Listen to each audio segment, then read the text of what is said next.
My phone vibrated in my pocket as I threw the first handful of dirt onto her coffin. Felt like I was desecrating the moment, but something forced me to look. An unknown number, a message that froze my blood. I'm still alive. Trust no one. The contact name was Emily, my wife.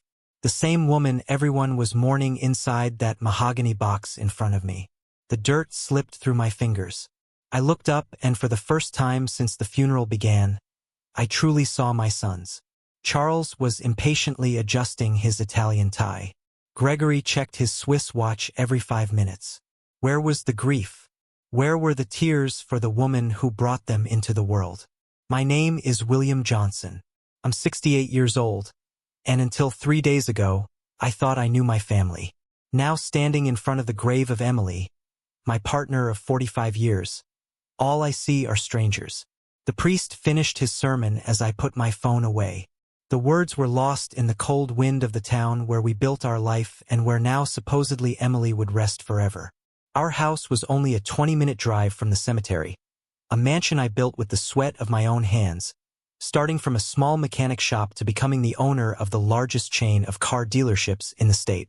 Dad, it's time to go. Charles, my firstborn, interrupted, placing a hand on my shoulder with fake compassion. The guests are waiting for us at the house. I nodded, unable to speak. My mind was still fixed on that impossible message. We got into the black SUV. The driver drove in silence as I studied my son's profiles, searching for any trace of the love Emily and I had given them. Charles, a corporate lawyer, always hungry for more. Gregory, a financier, calculating since he was a boy.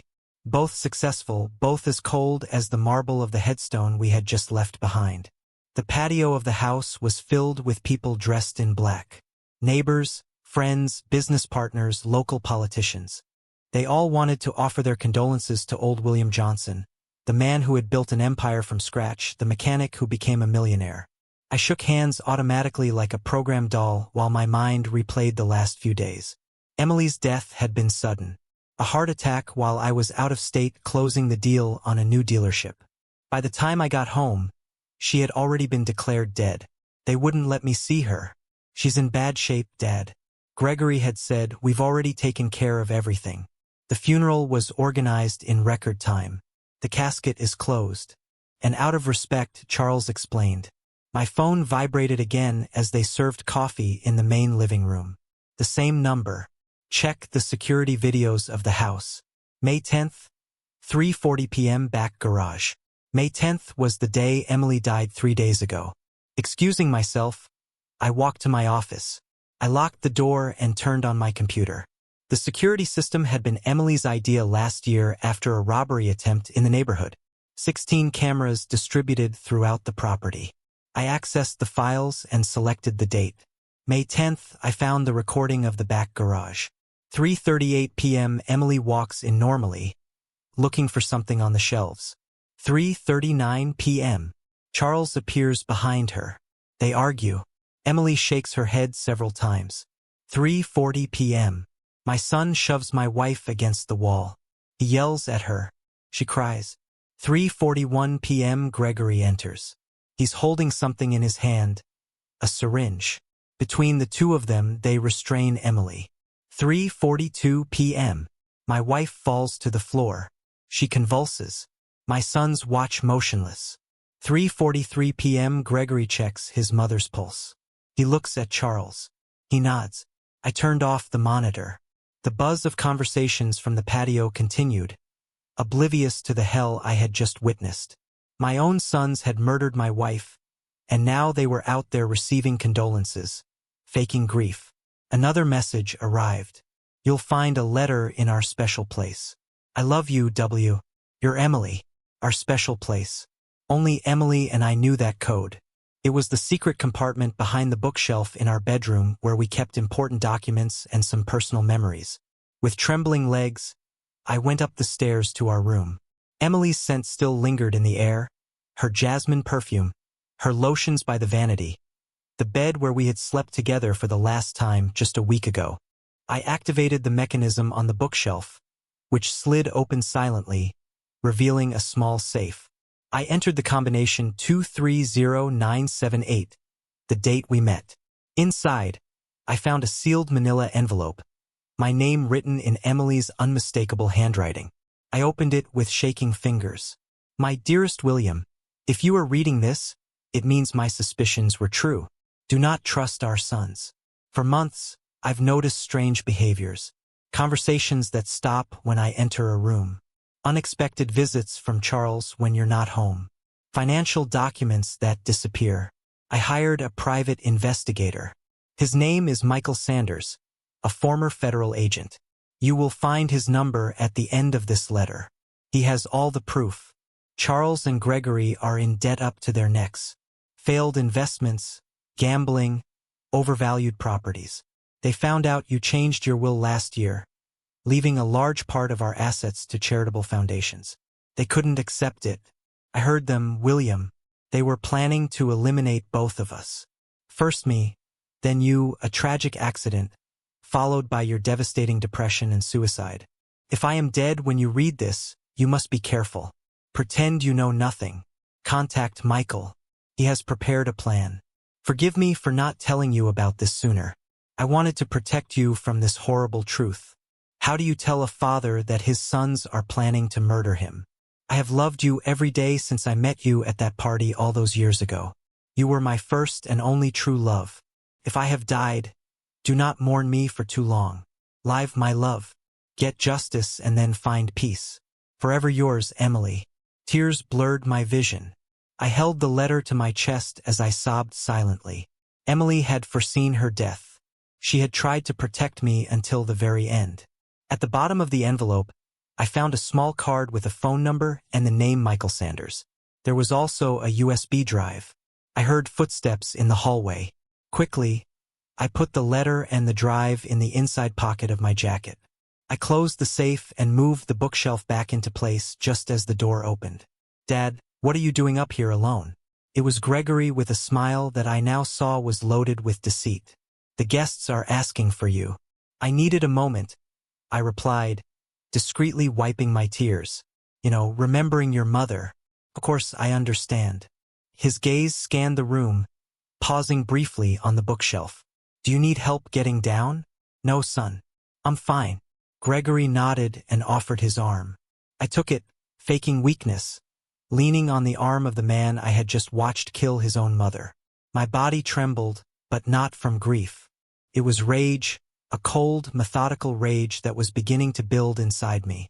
The rest of the afternoon passed like a slow-motion nightmare.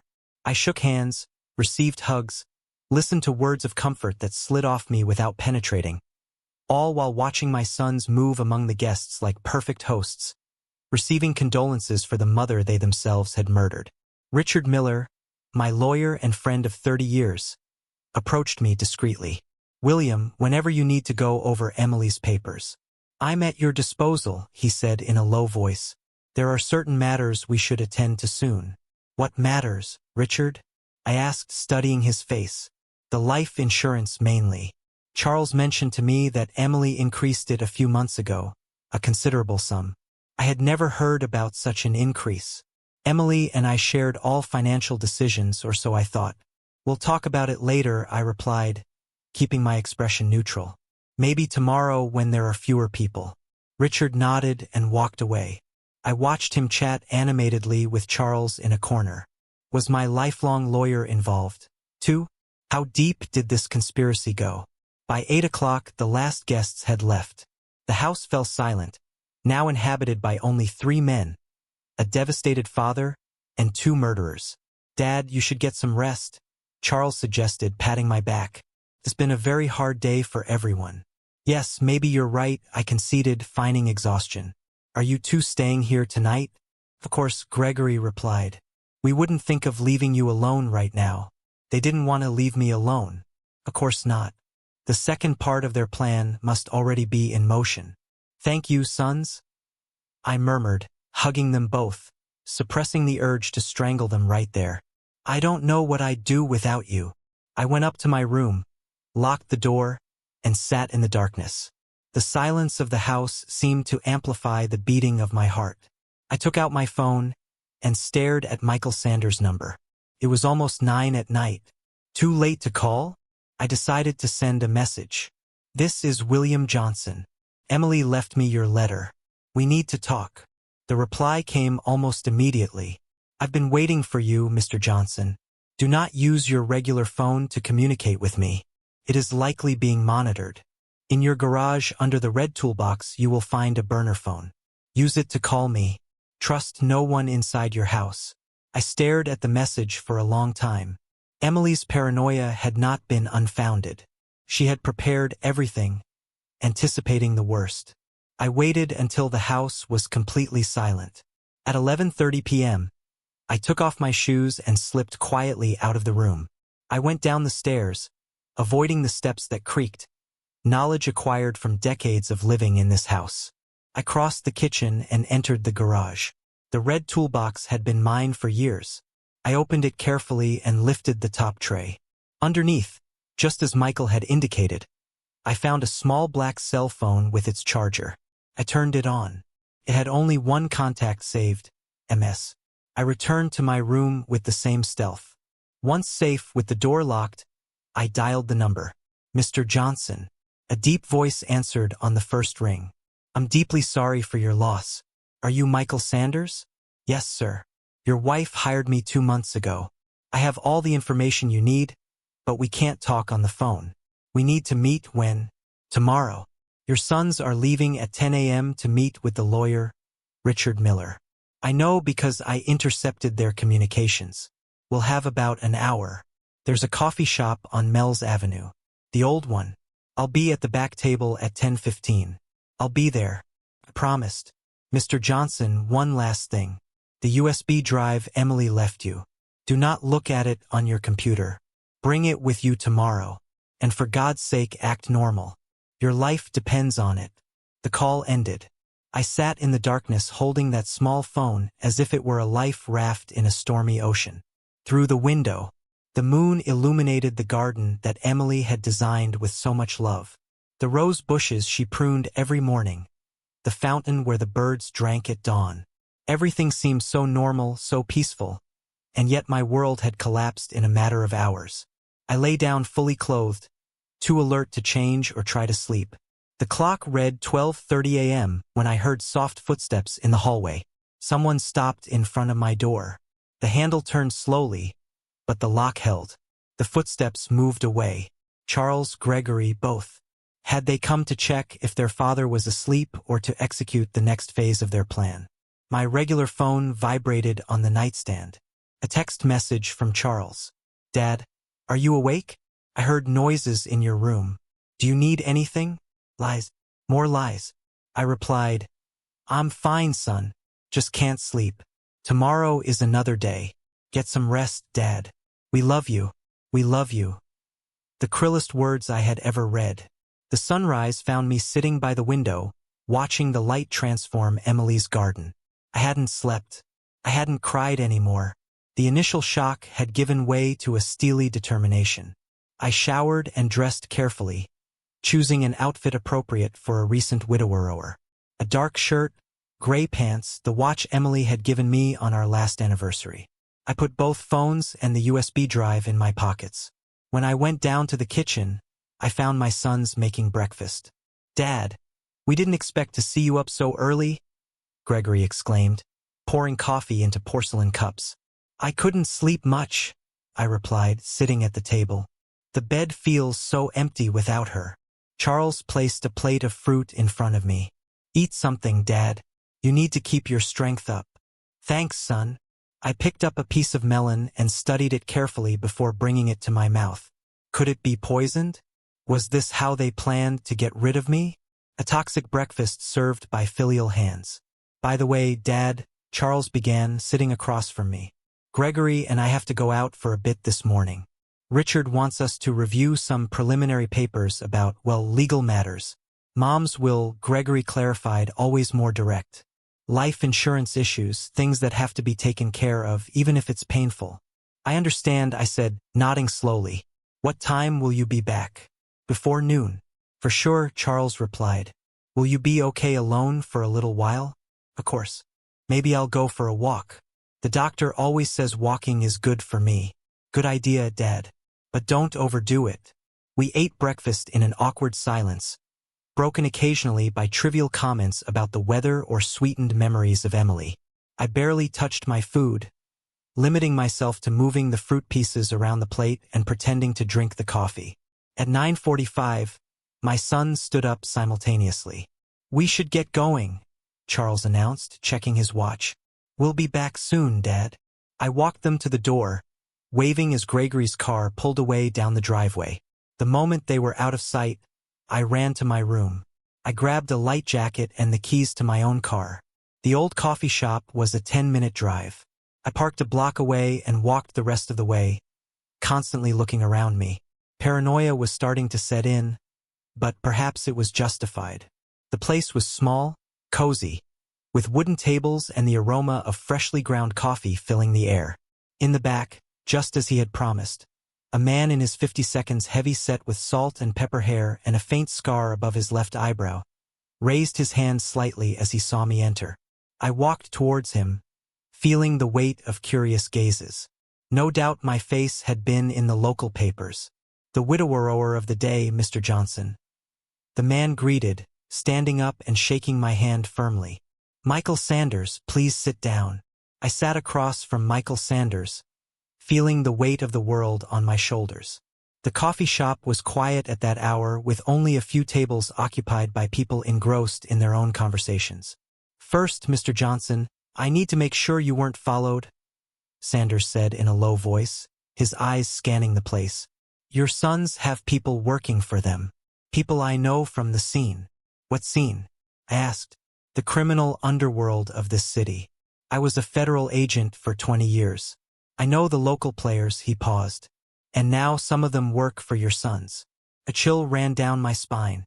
My sons, Charles and Gregory, had always been ambitious. But criminals?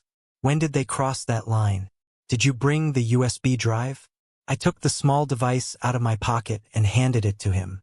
Sanders pulled a thin laptop from his backpack, opened it, and plugged in the drive. "Your wife was a brilliant woman, Mr. Johnson.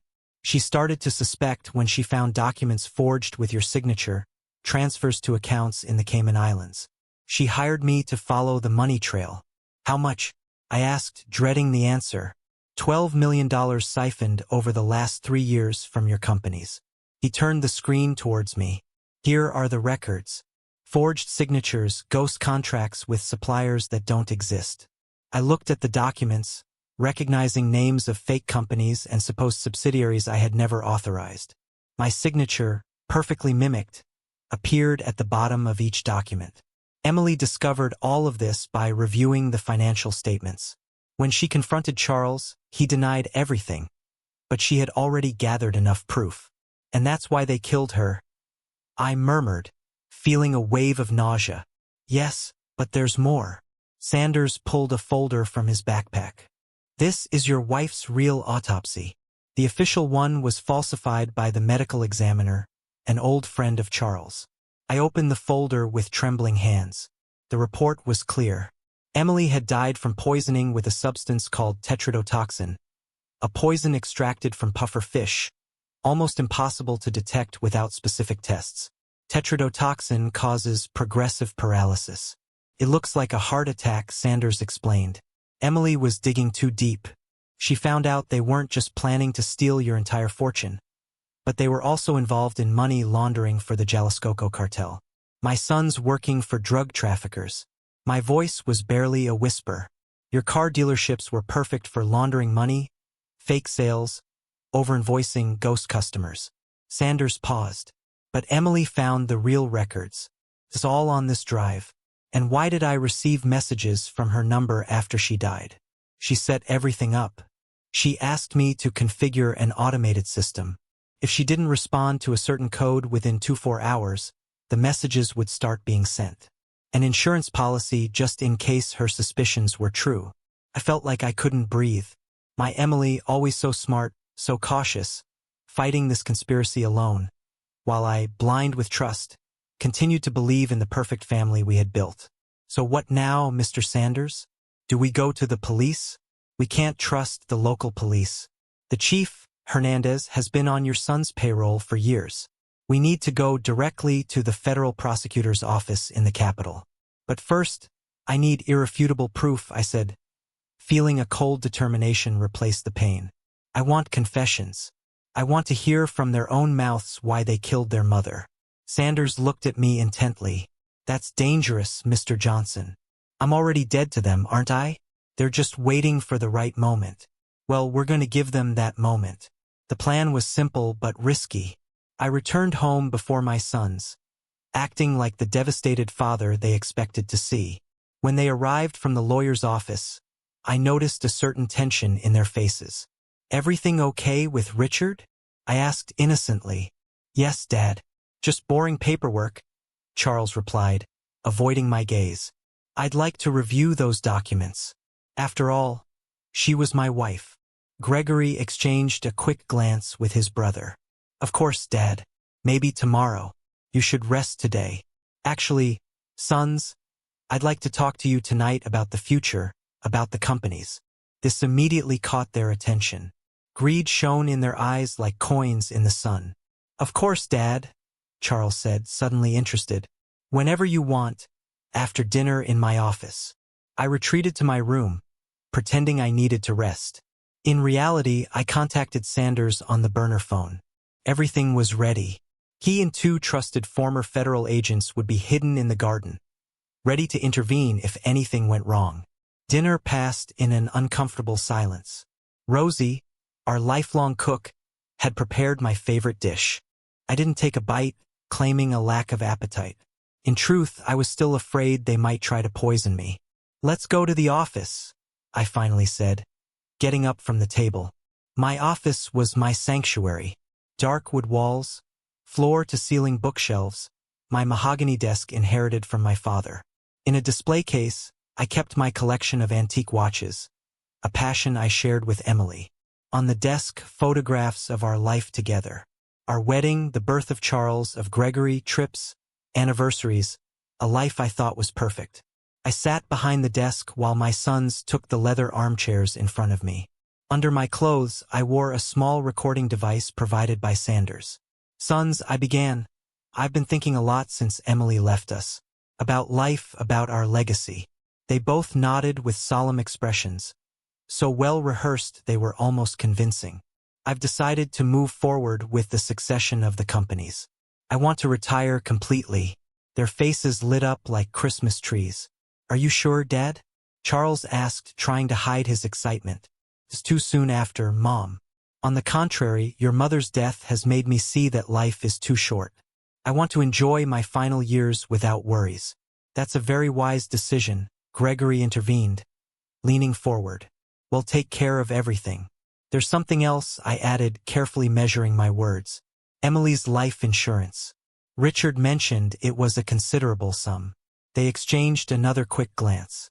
Yes, Mom increased the coverage a few months ago, Charles explained. Almost $5 million. How strange, I commented, finding confusion. Emily never mentioned anything about that to me. She probably wanted to surprise you, Gregory suggested. You know how Mom was. Always thinking about the future. Yes, Emily always thought about the future, I repeated, feeling the rage grow inside me. So much so that she even prepared messages for after her death. The color drained from their faces. Charles sat up straighter in his seat. What do you mean, Dad? I took out my phone and showed them the message. I'm still alive. Trust no one. That's a sick joke, Gregory stammered. Someone is using Mom's number. She also left videos. I continued, ignoring his comment. Interesting videos like the one from the back garage on the day she died. Charles stood up suddenly nervous. Dad, I think you need to rest. The grief is making you imagine things. I'm not imagining anything, Charles. I saw the video. I saw the two of you injecting something into your mother. I saw her convulsing on the floor while you watched her die. The silence that followed was so thick you could cut it with a knife. Gregory stood up too, but not to approach me. He went to check that the door was closed. You're confused, Dad, Charles said, his voice suddenly cold. There is no video. The security system saves copies to the cloud. Emily made sure of that, I leaned forward. Why did you do it? For money? Was your mother's life worth that much? Gregory looked at Charles as if waiting for instructions. My firstborn, always the leader, always the one making the decisions, took a deep breath. You wouldn't understand, Dad. You never have. You built an empire and then decided to give it away to strangers. The charitable foundations. Is that why you killed your mother? Because I changed my will. You didn't just change it. Charles exploded. You took what was ours. 50 years building an empire just to hand it out to strangers, orphan children, AIDS patients, rural schools. What do they have to do with us? They are people in need. Charles, your mother and I wanted to leave a legacy beyond just money. Your wife was on board with us. Gregory chimed in, his voice laced with contempt, until she found out about the offshore accounts. Then she became a problem. A problem you solved with tetrodotoxin, I said, pronouncing each syllable clearly for the recording. Puffer fish poison. Hard to get, even harder to detect. Where did you get it? Charles smiled for the first time. A smile I didn't recognize on my son's face. We have connections, Dad. Connections that you, with your outdated morality, would never understand. The Jalisco cartel, I stated, watching their reactions. Money laundering through our dealerships. Emily found that out too. Didn't she? Mom stuck her nose where it didn't belong. Gregory replied, slowly approaching the desk. Just like you are now. In that moment, I understood that the plan had worked too well. My sons were confessing. Yes, but they had also decided it was time to eliminate me. They wouldn't wait any longer.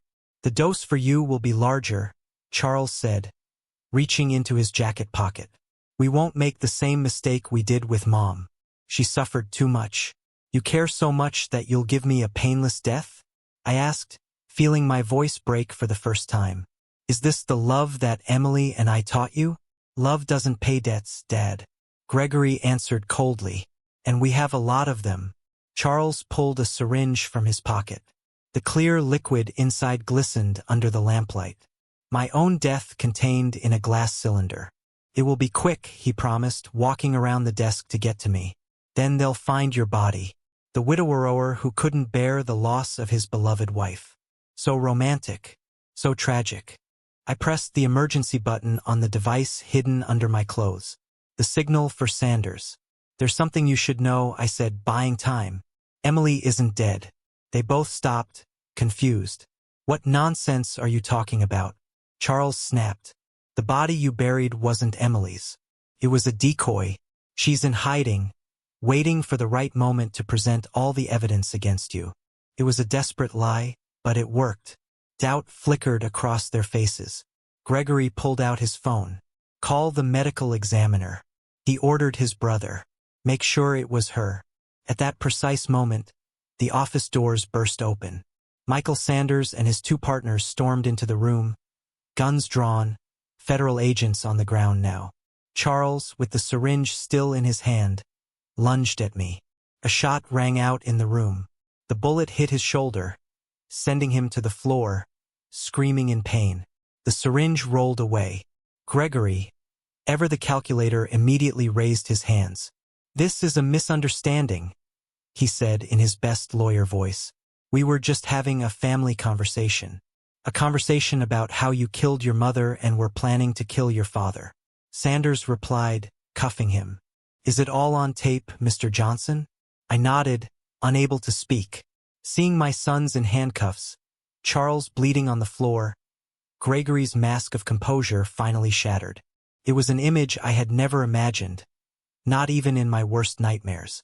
The next few hours passed in a fever dream. Federal agents swarmed my house. The phone wouldn't stop ringing. Richard, business partners, friends who had seen the patrol cars. The news spread through the city like wildfire. The sons of businessman William Johnson arrested for the murder of their father. Sitting in the kitchen, a cup of coffee growing cold in my hands, I listened as Sanders coordinated the operation. Emily's body would be exhumed for a real autopsy. My son's bank accounts frozen. Their accomplices identified and pursued. Mr. Johnson, Sanders said, sitting across from me. You did an incredible job in there. Your wife would be proud. My wife is dead, I replied mechanically. And my sons are murderers. I have nothing to be proud of. You have justice. And that's something. Justice, a cold word. Insufficient. What good was justice when everything I loved was destroyed? My family, my legacy, my entire life. It had all turned to ash in a matter of days. What happens now? I asked. Your sons will face charges for premeditated murder, attempted murder, forgery, fraud, and money laundering. They won't see the light of day again. He paused. As for their partners in the cartel, that's another matter. More complex, more dangerous. Am I in danger?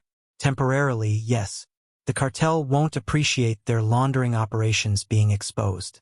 We'll have to move you to a secure location while we complete the investigation. A secure location, far from the house I had built with Emily, far from the memories, far from everything that had been my life for nearly 70 years. Can I visit her grave first? I asked, feeling the long suppressed tears begin to flow. I need to say goodbye. Sanders nodded. Early tomorrow with an escort. That night, alone in my room, guarded by federal agents, I looked at the family photos on my nightstand. Charles and Gregory as children, smiling, innocent. At what point did they become monsters? When did ambition devour their humanity? Was it my fault? Did I give them too much or too little? My phone vibrated. One last message from Emily's number. When it's all over, look in the lake house. I love you. E. The lake house. Our secret getaway. A small cabin we bought decades ago. Before the business expanded, before the money, when we were just a young couple in love with 2 small children, I didn't mention the message to Sanders. Some things had to remain between Emily and me. The cemetery was quiet that morning.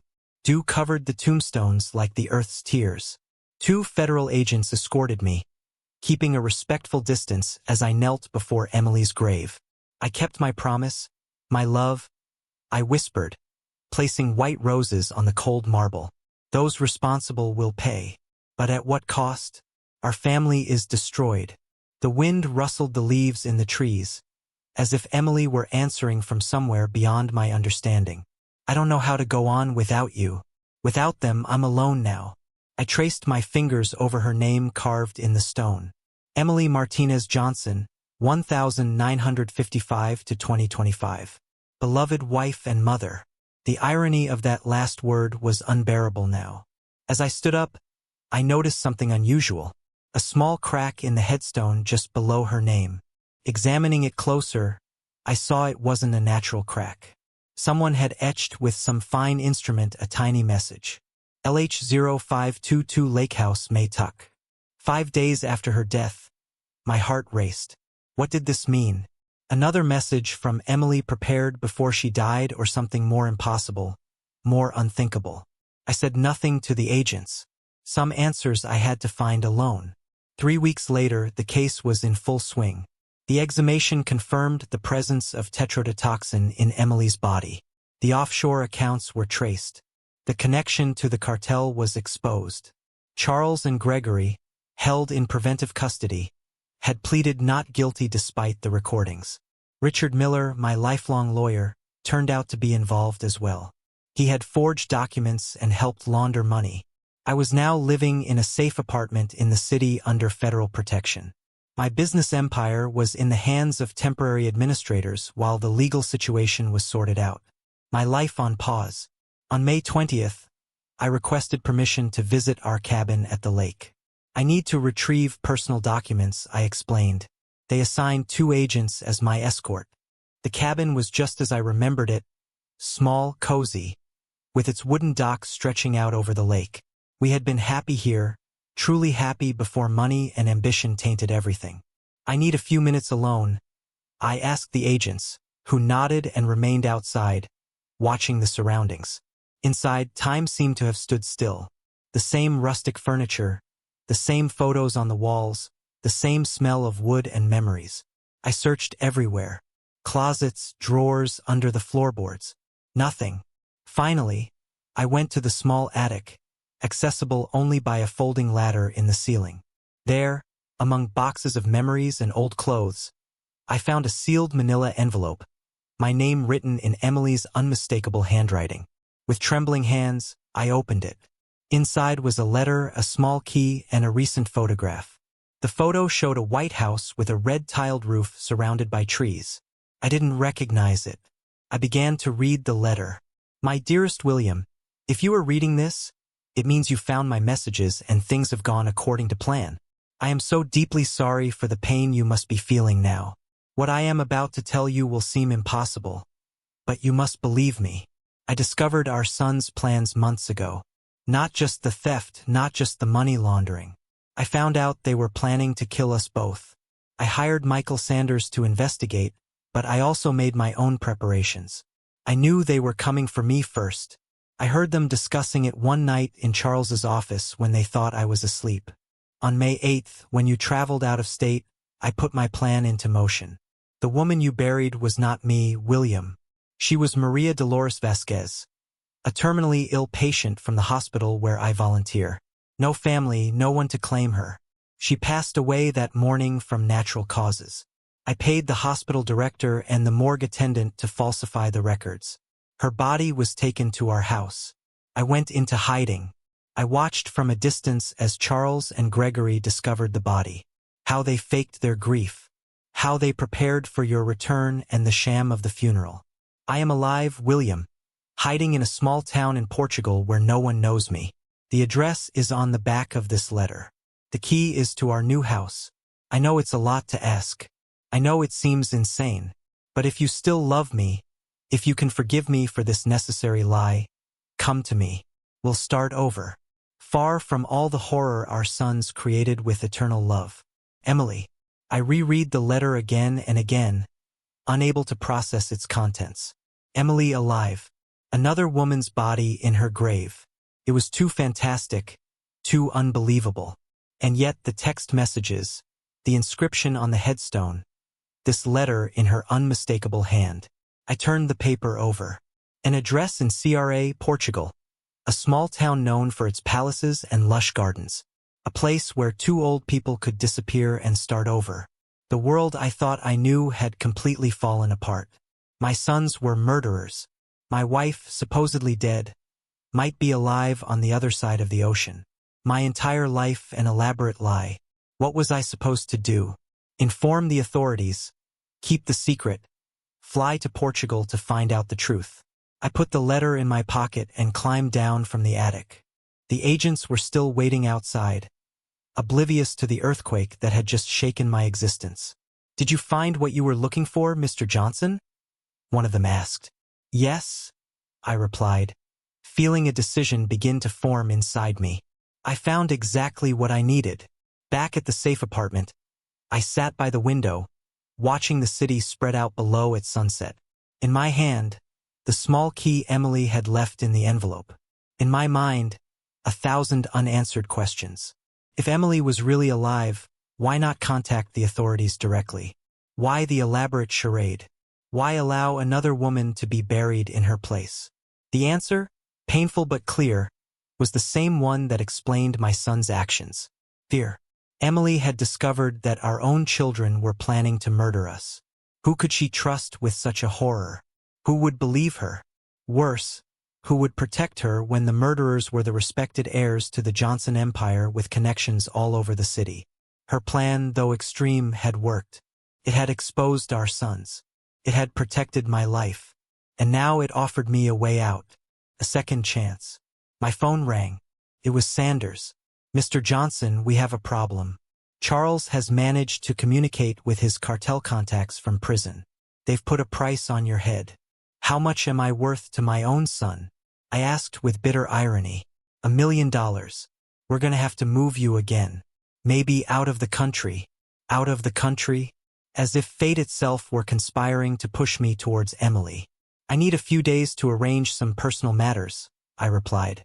After that, I'll be ready to go. I'll assign you additional protection in the meantime. Be careful, Mr. Johnson. These people won't stop at anything. I hung up, feeling a strange calm wash over me. Difficult decisions sometimes bring an unexpected clarity. I took out the photograph of the house in Portugal. A white home under a warm sun.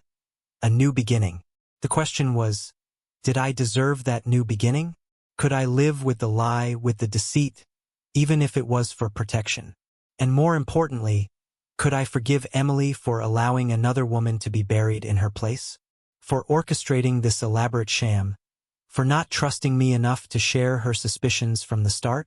Night fell over the city as I continued to stare at the photograph, the key, and the impossible future that lay before me.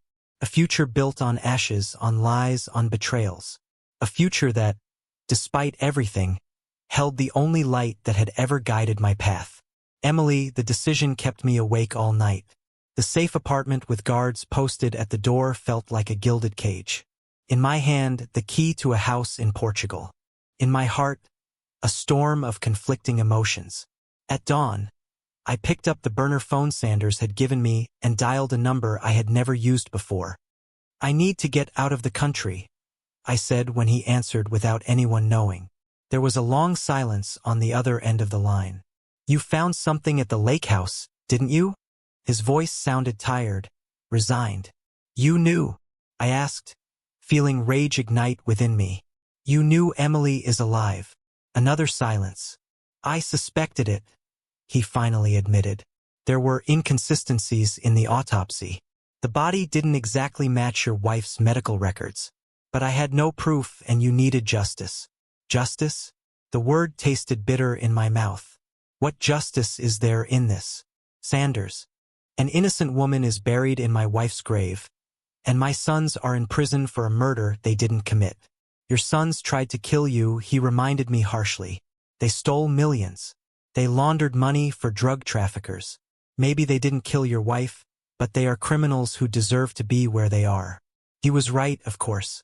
Charles and Gregory had revealed their true nature that night in my office. The syringe filled with poison had not been a hallucination. Their confession, recorded and clear, left no room for doubt. "Help me leave the country," I insisted. "After that, you can do what you think is right with the information about Emily." "Are you sure she's waiting for you?" Sanders asked, his voice softer now. "It's been weeks. If she's really in Portugal, she might have left by now." Doubt pierced my mind like a thorn. What if it was all another trap? What if I arrived in CRA only to find an empty house and more unanswered questions? "I have to know," I finally replied. "I need to see her, to hear her side, to understand." "I'll get you documents and a private flight," Sanders conceded. "But when you get there, you'll be on your own. I won't be able to protect you." "I've been on my own since I got that first message at the funeral," I said with bitter irony. "I just didn't know it." 48 hours later, I landed in Lisbon with a fake passport and a new identity. Hector Miller, a retired businessman on a leisure trip.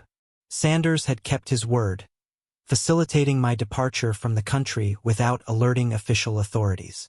From Lisbon to CRA, a journey of just half an hour by road. I hired a taxi, feeling my heart accelerate with every mile that brought us closer to the address Emily had left. CRA was like a fairy tale. Colorful palaces perched on green hills, lush gardens, cobblestone streets winding between centuries-old buildings. A perfect place to disappear, to reinvent oneself. The taxi dropped me at the end of a rural road. From there, according to the directions, I had to walk about 200 yards to the house. The air smelled of eucalyptus and damp earth. In the distance, the Atlantic Ocean shimmered under the afternoon sun. And then I saw it exactly like the photograph. A white house with red tiles surrounded by flowering trees and a small vegetable garden. A column of smoke rose from the chimney. Someone was inside. I stopped, suddenly terrified. What would I say? What would I do? How do you greet a wife who faked her own death? Before I could decide, the door of the house opened, and there she was, my Emily, thinner, her hair now completely white, but unmistakably her, alive, breathing, real. Our eyes met across the distance. Her eyes widened. Her hand flew to her mouth, stifling a cry. "William," her voice, barely a whisper, carried to me by the wind. I walked towards her as if in a trance, unable to speak, to think. When I was a few feet away, I stopped. I had rehearsed 1,000 accusations, 1,000 questions, 1,000 reproaches, but standing before her alive, they all vanished. "You're here," she said, tears streaming down her cheeks, etched by time and worry. "You really came. I had to see you," I replied, my voice breaking. "I had to know if it was true." Emily held out a trembling hand. I took it in mine, feeling its warmth, its pulse, the undeniable proof of her existence. "Forgive me," she pleaded, "for everything. For the lie, for leaving you to face our sons alone." "For why, Emily?" The question escaped my throat like a scream held back for too long. "Why didn't you trust me?" She looked down, her shoulders slumping under the weight of secrets too heavy to bear. "Come inside," she said simply. "There's a lot to explain." The house inside was simple but cozy. Rustic furniture, a few plants, books, a home built in a hurry, but with the intention of permanence.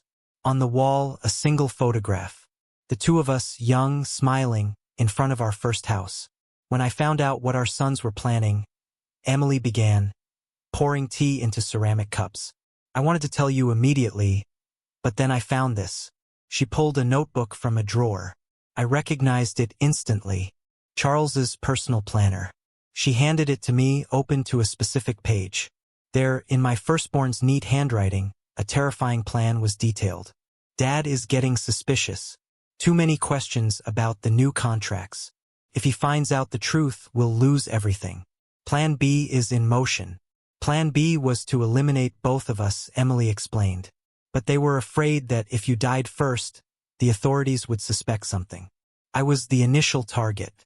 Then, when you were devastated by my loss, vulnerable, a tragic accident, or a suicide due to depression would follow.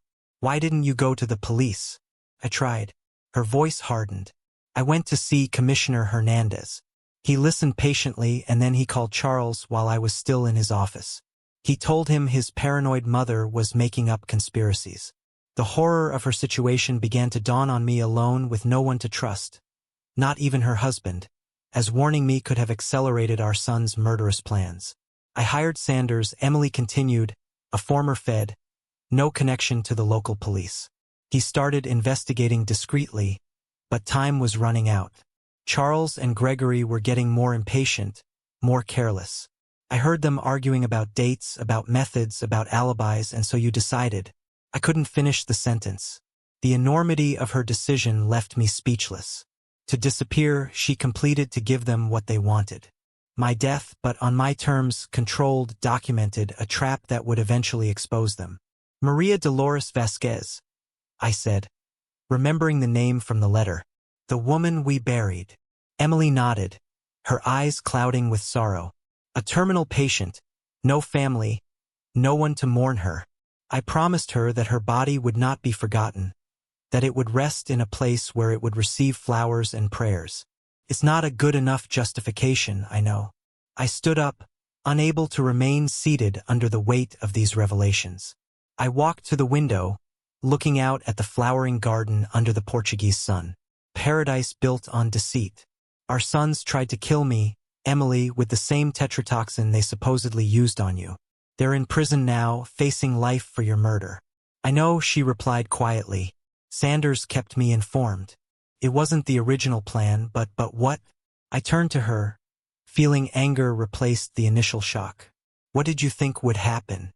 That they would confess to other crimes, but not your murder?" "I thought you would be safe," she answered, her eyes filled with tears. "That the evidence Sanders was gathering would be enough to lock them up for fraud, for money laundering. I never imagined they would try to kill you so soon, so openly. But they did, and now they're being tried for a crime they didn't commit. A crime they would have committed if they'd had the chance." Emily retorted, a flash of hardness in her eyes. "Are you defending them now, William? After what they tried to do to you?" The question hit me like a slap. No, I wasn't defending them. My son's betrayal was unforgivable. The syringe in Charles's hand, the coldness in his eyes as he prepared to kill me. Those memories were real. That guilt was undeniable. "What do we do now?" I finally asked, sitting back down across from her. "Do we live here in hiding while the world thinks you're dead and I'm missing? While our sons are convicted for a murder that didn't happen?" "I don't know," Emily admitted, reaching across the table to take my hand. I only know that we're together now, and that together as always, we'll find a way. I looked at her, really looked at her. At 68 years old, I thought I had known every facet of love and pain. But this was unexplored territory. My wife had faked her own death. She had allowed another woman to occupy her grave. She had left me alone to face the most devastating betrayal imaginable. All to protect me, all for love. Was it justifiable? I didn't know. Was it forgivable? Maybe in time. Did I still love her? Without a single doubt. I missed you every minute, I finally said, squeezing her hand. When I thought I had lost you, a part of me died with you. I missed you too, she replied, her eyes shining with unshed tears. Every sunrise without you was a small death. We sat like that in silence as the sun began to set over CRA, painting the sky in oranges and purples. Two old people united by an impossible love, separated by a necessary deception, reunited by a relentless fate. Truth and lies, love and betrayal, justice and survival. All those lines had blurred until they were unrecognizable. The only certain thing, the only real thing, was our hands clasped on that table in a white house in Portugal, far from everything we had ever known. And for now, that would have to be enough. The first month in Portugal passed in a strange emotional limbo. Emily and I, reunited, but distant, sharing a roof, but each carrying the weight of our own decisions. In the mornings, we walked to the village, buying fresh bread and fruit, exchanging polite greetings with neighbors who knew us as the retired couple. In the afternoons, we worked in the small garden or read in silence. At night, we slept in separate rooms, the abyss between us still too wide to be crossed. One morning at breakfast, Emily placed a newspaper in front of me. A newspaper from home obtained from an international press shop in Lisbon. Charles killed himself in prison, she said in a neutral voice, though her hands trembled slightly. I read the article in silence. My firstborn son, the brilliant lawyer, the manipulator, the one who held the poison-filled syringe that night in my office, had hanged himself with his bed sheets. It left no note. He asked for no forgiveness. I felt a dull ache in my chest. Despite everything, he was still my son. The little boy I once carried on my shoulders, whom I taught to ride a bike, whose victories I celebrated, and whose tears I dried. Gregory knows now, Emily added, pointing to a smaller article. He confessed to everything during his brother's funeral. The fraud, the money-laundering, the attempted murder against you. Everything except my death, because now he knows it didn't happen. How? Sanders showed him proof. My passport used to leave the country. Recent photographs. He offered him a deal, a full confession in exchange for a reduced sentence. And the authorities, what do they know? Officially, I'm still dead. The exhumation revealed the body wasn't mine. But the official explanation is that there was a mix-up at the morgue. A tragic administrative error. Sanders took care of it. And me, missing, possibly eliminated by the cartel, though without a body to confirm it. Another unsolved case in a country full of them. So there we were, dead to the world, ghosts walking under the Portuguese sun, existing in a liminal space between truth and lies. The change came gradually, like the spring that was beginning to bloom in our garden. One afternoon, while Emily was pruning the rose bushes she had planted when she arrived, I sat beside her and asked, "What was she like?" "Who?" "Maria Dolores. The woman in your grave." Emily paused, the shears suspended in midair. She was a retired teacher, terminal cancer, no children, no siblings. She would tell me about her students while I read to her in the afternoons at the hospital. She paused, her eyes lost in memory. When I told her my plan, she didn't hesitate. "At least my body will be useful for something good," she said. "But promise me you won't forget me. Do you see her in your dreams?" I asked, remembering how Emily sometimes talked in her sleep, asking an unseen person for forgiveness. Every night, she confessed, returning to her roses. I tell her about this garden, about us, about the justice she helped bring. That night, for the first time since I arrived, we slept in the same bed. There was no passion, only the quiet comfort of two survivors clinging to each other in the darkness. A year later, we received news that Gregory had been sentenced to 20 years in prison. Not for my supposed murder, nor for his mother's, but for fraud, money laundering, and conspiracy to commit murder. The Johnson Empire had been liquidated, its assets distributed among creditors and charitable causes, just as Emily and I had originally planned. It was then that we made our decision. We couldn't keep living in the shadows, trapped between two worlds. Emily wrote a long letter to Sanders, revealing the whole truth, taking full responsibility. I added my signature at the end. I was ready to face the consequences with her. The reply came 3 weeks later. Some secrets are best left buried. Live your lives. Justice has already been served. And so we did. We legally adopted our new identities. We bought a larger house on the coast. We planted a garden of white roses that Emily named the Garden of Maria Dolores. We started teaching Spanish to local children. We built step by step a new life. It has been 5 years since that funeral where I received the message that changed everything. Today, as I write these lines on our porch facing the Atlantic, Emily is napping in the hammock. At 75, she is still the bravest woman I have ever known. At 73, I have learned that love is not just about tenderness and companionship, but also about forgiveness and reinvention. We never went back. We never visited the grave where Maria Dolores rests under my wife's name. We never saw Gregory serve his sentence. Those doors are closed forever. But every night before we sleep, we light a candle and say a prayer for everyone. For Charles, who chose death over redemption. For Gregory, paying for his crimes in solitude. For Maria Dolores, the stranger who gave us this second chance. And for ourselves, 2 old people who found peace after the storm. Sometimes our neighbors ask why 2 elderly people decided to start over in a foreign country far from everything familiar. Emily always answers with a smile. Because it's never too late to be reborn. And she's right. In the twilight of our lives, when most are preparing for the end, we found a new beginning. A bitter miracle built on necessary deceptions and painful truths, but a miracle nonetheless. The message I received that day at the funeral. Those impossible words that changed the course of everything turned out to be the purest truth in a world of lies. I'm still alive. Trust no one. And it was true. Emily was still alive. And in a world where our own sons had conspired to kill us, trust had become a luxury we couldn't afford, except with each other. Between us, trust was reborn. Like the white roses in our garden. Stronger after the pruning, more beautiful after the storm. This is our story.